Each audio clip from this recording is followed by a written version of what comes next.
கிறிஸ்துவுக்குள் எனக்கு அருமையான தெய்வ ஜனமே, இதை கேட்டுக்கொண்டிருக்கிற அருமையான தெய்வ பிள்ளைகளே, நம்முடைய ஆண்டவர் நம்மை விடுவிக்கும் தேவன். இக்காலத்தில் அநேக போராட்டங்கள், பிரச்சனைகள் மத்தியிலே தான் இன்றைக்கு ஒவ்வொரு விசுவாசியும் கடந்து போகிறான். தேவனை அறிந்து ஆராதிக்கிற ஒவ்வொரு பிள்ளைகளுக்கும் இடுக்கண்களும் போராட்டங்களும் உண்டு. ஆனால் தேவன் தம்மை அறிந்திருக்கிற பிள்ளைகளுக்கும் தேவனுடைய நீதிமான்களுக்கும் கர்த்தர் விடுதலை தருகிறார். ஆகவே இந்த காலை வேளையில் ஒரு வசனத்தை தியானிப்போம். நீதிமொழியின் புஸ்தகம் 11ஆம் அதிகாரம் 8வது வசனத்தை வாசித்தோமானால், நீதிமான் இக்கட்டில் நின்று விடுவிக்கப்படுவான். தேவனுடைய பிள்ளை, உலகத்தில் 1000 பிரச்சனைகள் இருந்தாலும் கூட கர்த்தருடைய கண்களில் நீதிமானாக இருக்கிற நமக்கு கர்த்தர் இக்கட்டு காலத்திலே நம்மை தப்புவிக்க விடுவிக்க வல்லவராக இருக்கிறார்.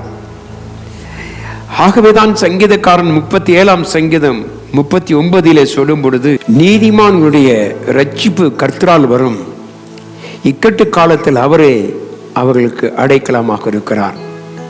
தேவனுடைய பிள்ளை யார் என்று சொன்னால், நாம் ஆராதிக்கிற தேவனாகிய கர்த்தர் நம்மை ரட்சித்து மீட்டெடுத்து விடுவிக்கிற தேவனாக இருக்கிறது மாத்திரமல்ல, இக்கட்டு காலத்தில் அவரே நமக்கு அடைக்கலமாக இருக்கிறார்.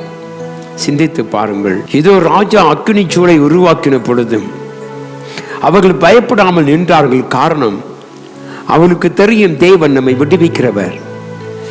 இக்கட்டு காலத்தில் அரணான கோட்டையாக இருக்கிற நம்முடைய தேவன் என்பதை இந்த சாத்ராக், மேஷாக், ஆபத்நேகோ என்ற 3 பேரும் நன்றாக அறிந்திருந்தார்கள். அருமையான தேவ ஜனமே, இந்த காலை வேளையிலே உன்னை விடுவிக்க ஒரு தேவன் உண்டு என்பதை மறந்து விடாதே. இக்கட்டு காலத்திலே, போராட்டத்தின் காலத்திலே, கண்ணீரின் காலத்திலே கர்த்தனை விடுவிக்க அவர் வல்லவராக இருக்கிறார். அவரால் ஆகாது ஒன்றுமே இல்லை. அக்கினி ஜுவாலைக்குள் இந்த 3 பேரும் போகும் பொழுது தேவன் 4வது தேவ சாயலாக தெய்வ மனிதனாக இறங்கி வந்தார் என்று சொல்லி வாசிக்கிறோம். ஆகவே தேவனாகிய கர்த்தர் நம்மை நீதிமானாய் காணும்படியாக நாம் அவருடைய சமூகத்திலே பாவத்தை அறிக்கை செய்து தேவனை நீதிமானாய் மாறியிருப்போமானால் நம்மை விடுவிக்க வல்லவராக இருக்கிறார். போராட்டங்கள் வரும், பிரச்சனைகள் வரும், ஆனால் அதன் மத்தியிலே இருந்து கர்த்தனை விடுவிக்க என்று வாக்குத்தத்தம் செய்கிறார். ஆகவேதான் நீதிமான் விடுவிக்கப்படுவான். அருமையான தேவப்பிள்ளை, இந்த காலை வழியிலே கர்த்தனுக்கு கொடுக்கிற வாக்குத்தத்தம் அதுதான், நான் உன்னை விடுவிக்கும் தெய்வம். இந்த காலை வழியில் உன்னை விடுவிக்கிற தேவனாக உன் ஆண்டவர் இருக்க வேண்டுமானால் நீ அவருக்கு ஏற்ற உகந்த ஒரு வாழ்க்கை வாழ வேண்டும்.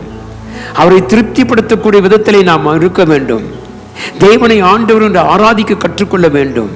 நாம் தேவ சமூகத்தில் அநேக மணி நேரம் காத்திருக்கும் பொழுது நம்மை நீதிமானாய் மாற்றுகிற ஆண்டவர் நம்மை விடுவிக்க வல்லவராக இருக்கிறார். இக்கட்டு காலத்திலே அவரே நமக்கு அடைக்கலமாக இருக்கிற தேவன். ஆகவே தேவனுடைய இந்த காலைவெளி இந்த தேவனுடைய விடுவிக்கும் தேவனாக இருக்கிறாரா?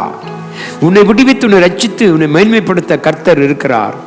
ஆகவேதான் வேதம் சொல்லுகிறது, நீதிமான் விடுவிக்கப்படுவான். அந்த நம்பிக்கையோடு நம்முடைய பாவங்களை அறிக்கை செய்து தெய்வ சமூகத்துக்கு வருவோம். அவர் நம்மை ஆசீர்வதித்து நம்மை நடத்துவார். அவர் மூலமாய் நமக்கு ரட்சிப்பு நிச்சயம் உண்டு என்பதை மறந்துவிடக்கூடாது. நம்முடைய அடைக்கல பட்டணமே கர்த்தர் தான். ஆகவே சொல்வோம், கர்த்தாவே நீர் எங்கள் விடுவிக்கும் தேவன். இந்த நம்பிக்கையோடு இந்த நாளை நாம் தொடங்குவோம். பிள்ளையே, கர்த்தர் உன்னை ஆசீர்வதித்து உன்னை மேன்மைப்படுத்தி உன்னை சகல நாளும் பாதுகாத்து கொள்ளுவார். கண்களை மூடி ஜெபிப்போம். கிருபையும் இரக்கமும் அன்புமல்ல நல்ல ஆண்டவரே, நீ நேற்றும் இன்றும் என்றும் மாறாத தேவனாக இருக்கிறீர். அன்றைக்கு கர்த்தாவே ஸ்தோத்திரம். சாத்ராக், மேஷாக், ஆபத்நேகோ என்ற 3 வாலிபரையும் நீர் ஆண்டவரே அக்கினி ஜுவாலையிலிருந்து விடுவித்தவர். இன்றைக்கு எங்களுடைய பாடுகள் மத்தியிலிருந்து எங்களை விடுவிக்க உம்மால் முடியும். நீர் அதை செய்ய போகிறதுக்காய் உமக்கு நன்றி. செய்து கொண்டிருக்கிறதுக்காய் ஸ்தோத்திரம். உம்மை துதித்து உம்மை ஆராதிக்க எங்களை நீதிமானாய் மாற்றும்.